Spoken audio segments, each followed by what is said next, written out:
and we'll answer them at the end. And lastly, this presentation is being recorded, so if you want to watch it or rewatch it or share it with a friend, it will be available. On the call with us today is DCH's Education Manager, Nora Melly, and also the one who you're all here to see, Kim Easlick. Kim is a public ally who is serving a 10-month AmeriCorps term with DCH, and since they've been here, they've been helping with community forestry and urban agriculture. Kim holds a Bachelor of Arts in History from the University of Albany, and outside of work, they enjoy spending time with animals, making art, and baking. So without further ado, Kim, I'm going to turn it over to you to talk about tree stewardship. Yeah, thank you, Heather, for your introduction, and thank you all for joining today. Let me just present my screen. Okay, so as Heather mentioned, I'm Kim Easlick, a public ally serving at the Delaware Center for Horticulture. Today's lecture centers around the when, where, why, and hows of tree planting. So let's get started. So to begin, I figured we would discuss when the best time to plant trees is. Dormant seasons are the best for planting. This is typically in the late fall after the leaves drop and early in spring before buds break. You'll have to allow time for new plants to establish roots in the new location before spring rains and summer heat. And this ties in with the idea of planting for success.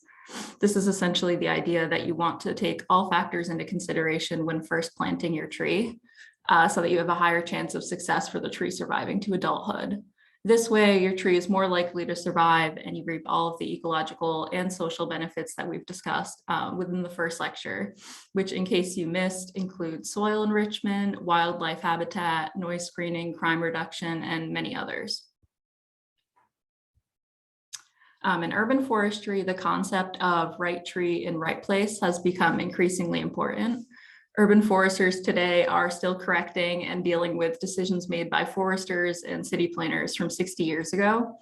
Today's approach to forestry is much more methodical and considerate of the space available. You want to ensure that the tree you're planting has the appropriate amount of space both above and below ground. This table I've included is a basic spacing guide provided by the Arbor Day Foundation that goes over planting space according to proximity to buildings, which is another consideration for when you're planting trees. To use an example, white oak trees have an expected mature height and spread of about 50 to 80 feet. Therefore, it could be classified as medium to large tree. And needing about 20 feet from a building. Therefore, it's crucial you consider the right space for your tree, as limiting its space can cause future problems, which would then lessen the benefits you receive from healthy trees. And continuing on with where to plant, underground space is not just important, but necessary to check before planting. Miss Utility is the official one-call notification center for Maryland, Washington, DC, and Delaware. The law in these states requires prior notice to all utility operators of any proposed demolition so that they can mark the locations of the underground infrastructure that could be potentially impacted by your tree planting. It's completely free and for public utilities, and you'll also want to check for private utility lines if you plan to plant on privately owned property. And as you can see from this image, there are many interconnected lines that run through us underground. Without calling Miss Utility, there isn't a safe way to know what you could be digging into. So it's essential to call and make sure where you're planting is okay. And just as there's a right tree in the right place, there are also a considerable amount of wrong trees in incorrect spaces. You must consider every detail when planting trees, as you're, again, hoping for their survival to adulthood. Not considering how much above and below ground space the tree needs will result in issues down the line, and also can result in unhealthy or dead trees. Therefore, you're not truly reaping all the benefits that your trees could have offered. And in this image to the right, this is actually a red maple that was planted on the street that I live on in Philadelphia. And the average height expectancy of a red maple is about 40 to 60 feet, classifying it as a medium tree. And for power lines that run about 25 feet tall, this is definitely the wrong tree in the wrong place. And now that we've gone over all of the considerations to keep in mind before planting, now you can actually begin to plant. So once you've made sure you're not in the way of utilities, you have ground space, and you've carefully selected your species, you're going to locate the trunk flare of the tree or the root flare. This is the area where the trunk expands at the base of the tree. You're also going to want to remove any excess soil that could still be on the root ball, as you want this to be visible when you're planting. Next, you're going to dig a wide, shallow hole that's about 2 to 3 times wider than the root ball, but only as deep. The roots typically grow within the first 12 inches of soil, so planting your tree too deep, new roots. So if you plant your tree too deep, new roots will have difficulty growing due to insufficient oxygen. So after you have your tree hole ready, you can remove the tree from the specific container it's in. In most cases, you'll likely have a containerized or balled and burlap tree. You'll also want to thoroughly inspect it and tease out any roots, and any large roots that are girdling should be pruned off. And next, to get this tree into the ground, you'll only want to lift it by the root ball, and you want to carefully handle your tree when doing so. So you're going to place it into the hole you've just dug, straightening it out and adjusting as needed. And then you can fill the hole gently but firmly. And you'll want to pack the soil around the base of the root ball to stabilize it, and fill the remainder of the hole, and again, firmly pack the soil. And once your tree is securely in place and straight, all that is remaining is the continual care of the tree. This is just as essential of all the considerations you make before planting. Keeping up with watering and general maintenance of the tree will make the tree more likely to survive to adulthood. So one of the steps you may take, depending on where you did plant your tree, is staking. 1 or 2 stakes can be used in conjunction with a wide, flexible tie material on the lower half of the tree that will hold it upright and minimize injury to the trunk. But you want to be sure that you remove any of these ties after the first year of growth. By this point, your tree would be visible enough without them, and any ties left can further damage the bark as the tree continues to grow larger. And another recommendation for long-term care is mulching. Mulching provides many benefits to your tree, which I will go over shortly. And lastly, regular watering. So a general guide you can use for watering newly planted trees is deep watering about 2 to 3 times a week during the growing season for the first 2 to 3 years. Keeping up with watering of your tree is another key factor to ensure your tree has a better chance of surviving to adulthood. And some important reminders to keep in mind. There is no one-size-fits-all application for planting trees. Your watering, pruning, and other tree maintenance is all dependent on what is best for the species that you're selecting. Also, all trees need regular watering during establishment, and all trees are different, and watering is according to weather, location, tree species, an array of other factors. Even trees that are considered to be drought tolerant need regular watering during the establishment period. And when you're looking at trees that the DCH has planted, we've typically used gator bags for many tree plantings as a slow water irrigation system. However, there are very easy DIY inexpensive watering systems, which we will take a look at now. And in case you can't get or access a gator bag, DIY watering systems are a great next option for making sure your tree is adequately watered. They're really simple to make in just a few simple steps. So on the bottom of the bucket on the bottom of a bucket, you're going to want to drill or punch about 2 small holes on the opposite ends. And you can then place the bucket at the base of the tree and fill it with water to the top and wait for it to slowly drain into the soil. And then when the bucket is empty, you can move it halfway around the tree and repeat the same thing.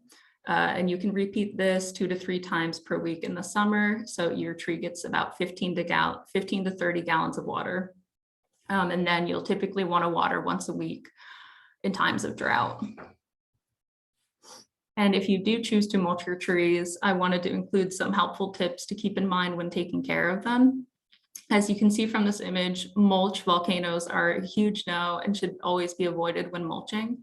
So a general guide used by arborists is the 3-3-3 rule.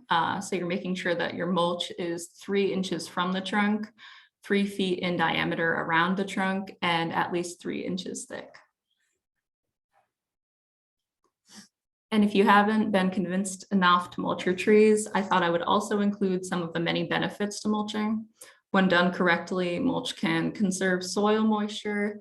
It also improves soil aeration and structure, allows for more controlled soil temperature, prevents damage to the tree and soil compaction, and also prevents weed growth. And the diagram I've included to the right is a correct example of how to mulch your trees, again, emphasizing that 3-3-3 rule in mulching around your trees. And another aspect of tree maintenance is pruning. Proper pruning can be highly beneficial to your tree. It allows the tree to fight against insects and infections, and pruned trees also lead to less incidence of weak or dying branches, which can then fall off and cause injury or damage to cars. And aesthetically, pruning can improve the overall beauty of the tree.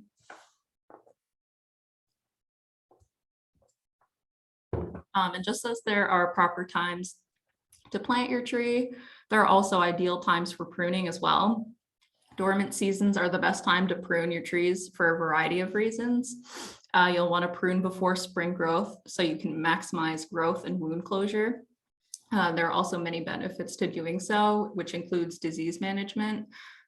Fresh cuts during dormant seasons are less likely to attract disease-carrying insects and spread bacteria and fungi throughout the tree. It's also a form of weather prep. By removing weak or damaged limbs, you leave the tree stronger for severe winter weather. Regular pruning also allows for improved healing. Winter pruning can cause a lot of stress, can cause less stress on trees and allows for robust new growth in the spring. And during the winter, you're also able to more precisely prune your trees as the leafless structures are easier to see and provide a good way to determine healthy branch structure. It's also more efficient because access is often easier and potentially less damaging during winter to delicate landscape plantings. And lastly, pruning opens up sunlight through the canopy, benefiting grass and other greenery. And to ensure that you're making healthy cuts to your tree, you'll want to use the 3-cut method. This photo I've included to the right demonstrates the order and length you'll want to make your pruning cuts.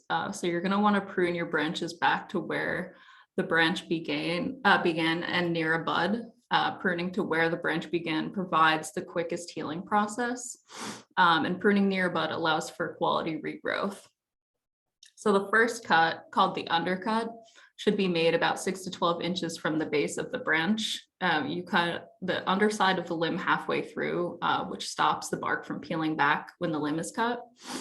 And the second cut that should be made 1 inch beyond the previous cut. Starting from the top side, you're going to saw off the limb to remove all weight from the final cut. And if any bark tore back towards the stem, it would stop at that first cut you made. And in the third, which is the final cut, you're going to remove the remaining stub of the branch by cutting close to, but not in the branch collar. And you don't want to cut in the branch collar because it contains the growth tissue that will eventually heal over the pruned area. And if you remember from the previous lecture, the branch collar is the section of bark at the base of the branch. So the photo on the slide to the left was a tree that was topped. And this practice causes a great deal of stress to trees and can unbalance the structure, which makes it more likely to fall. This tree was most likely topped due to existing power lines, which again makes it so important to, or why it's so important to make sure that you will have enough above and below ground space before you're planting, so you don't have to cut below power lines if you planted too tall of a tree. You also never want to remove more than 25% of the tree's canopy cover, which was done to this tree. And in this middle image, this pruning was likely the result of animal browsing. which is a form of pruning where animals rub against trees, causing harm to the bark and branches. And when this does happen, you can prune to fix what animals do to trees, so you're not just leaving an improper cut.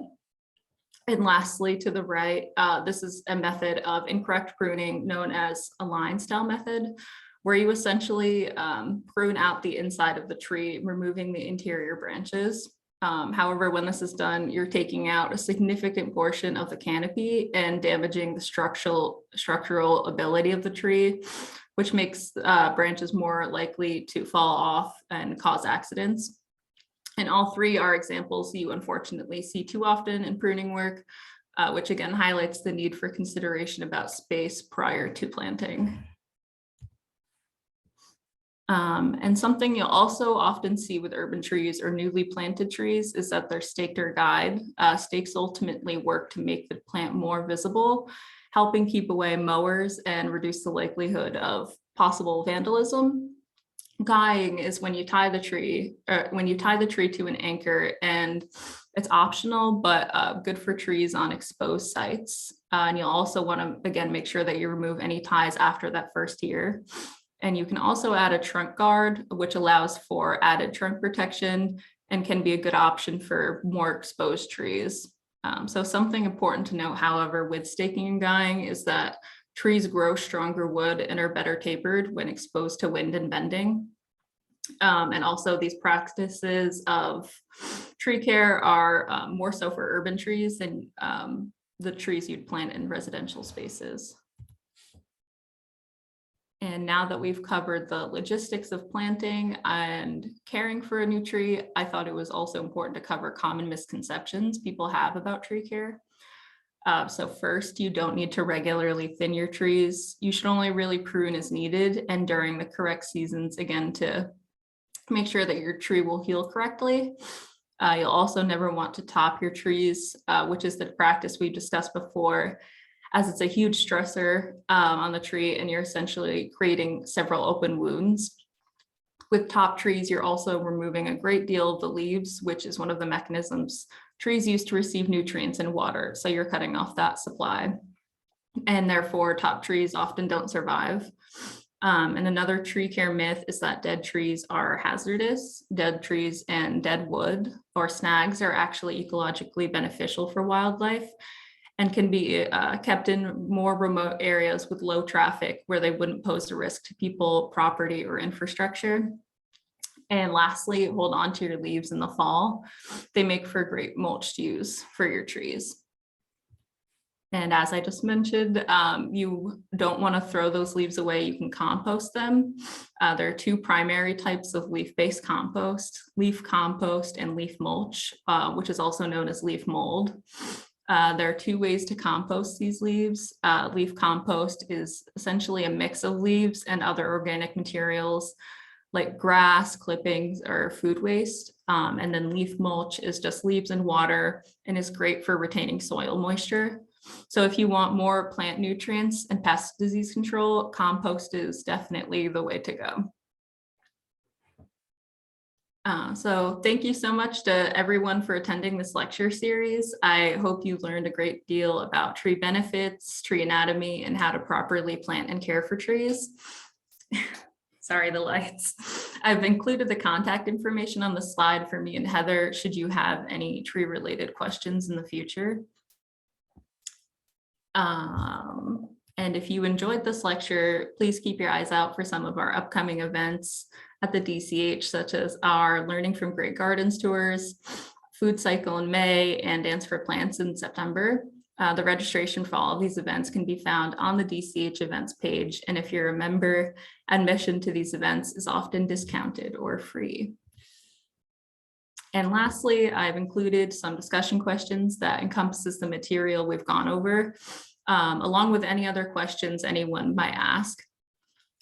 So what information will you take away about tree planting and care, and how can you then use this information to better steward trees throughout your community?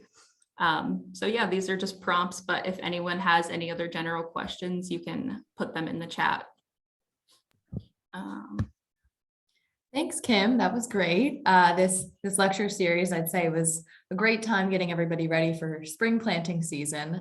So I hope everyone got a little something out of today's lecture about planting and care. And as we mentioned, these lectures are recorded. So if you want to reference any of the 3 lectures, they will be available. So let's see what questions we have. So Marcia asked, how far should the bucket be from the tree when watering? And I think she's referring to the DIY water method, DIY 5-gallon bucket method. Yeah, so when we've used water bags, they typically are like right against the base of the tree, so they can go right next to the trunk, basically as close as you can get it as possible. That way you can make sure that all of the roots are getting watered. So yeah, I would just, if you're doing the DIY bucket method, you can keep it right next to the tree. Yeah, great. Yep. Just to reiterate, just to make sure you're watering the root ball, especially for smaller trees. If you get, a 1 or a 5-gallon container, the root ball is pretty small. So making sure that the bucket is over top of where those new roots are getting established. And Sue asked, how do you advise people about watering when it rains? That is a good question. Actually, it might be a question better suited for you, Heather. I know we've talked about it a little bit, but I'm not sure how much rain interferes with watering. Yeah, no, that's okay. And so Kim started in November, so just after planting season, and we're just before planting season now. So to advise about watering, you really want to check the soil moisture. So if an area gets, say, 2 inches of rain, that's going to be distributed completely different throughout the landscape. So again, with anything regarding forestry, there's no one size fits all answer, but you really want to check the soil moisture. So you can dig a hole next to the tree, next to the roots, so you're not digging up any roots, and dig down about 2 or 3 inches and see if the soil is truly wet. Because it could have been a flash flood that maybe just the water ran across the top of the landscape and none of it actually percolated throughout the soil. So checking soil moisture is how I usually tell people to think about their water needs for the tree. But as a general rule of thumb, if it hasn't rained in at least a week at all, like there was no moisture, you definitely want to get out there and water your trees. Oh, and now my lights went off. Yeah, so if there are any other questions or comments to Kim's discussion questions, you can leave them in the chat or feel free to unmute yourself. You can join in the conversation that way. So Kim, I have a question for you. So what have you learned about this lecture series, or this lecture in particular, about tree planting and care and how it pertains to the upcoming spring season? Yeah, I feel like one thing that I've definitely taken away is that obviously there is a lot of work that goes into tree planting and care. So utilize the resources that you have. And I also feel like using the people that are around you in your community can be your best assets for tree planting and care, and making sure that your trees that you do plant within community spaces can be properly maintained, if you have like a group of people that can help steward those trees. So definitely people being one of the best assets for tree work and tree care. Yeah, that's great. I always say my title is community forester, but more than half my title is the community aspect. So it's definitely people oriented. I have a question again about the bucket system. Yeah. From what you said, so you use that system, you put the bucket down, and then you move it around. Do you keep moving it around? Yeah. So you want to fill it once you have it on one side of the tree, and then when it's completely empty, you're going to want to just rotate it to the other side of the tree. So it's just 2 sides you do. Say that again. You only put the bucket twice. You're rotating it back and forth essentially between the 2 sides of the tree. But you don't go back. Do you only do it each time once, or because you just said back and forth, do you go back to the first side and Yeah. So once your water has drained out of the bucket from the other side, you can go back and move it back to the original side and fill it again. It's kind of like a repeating process. So you do it twice each side.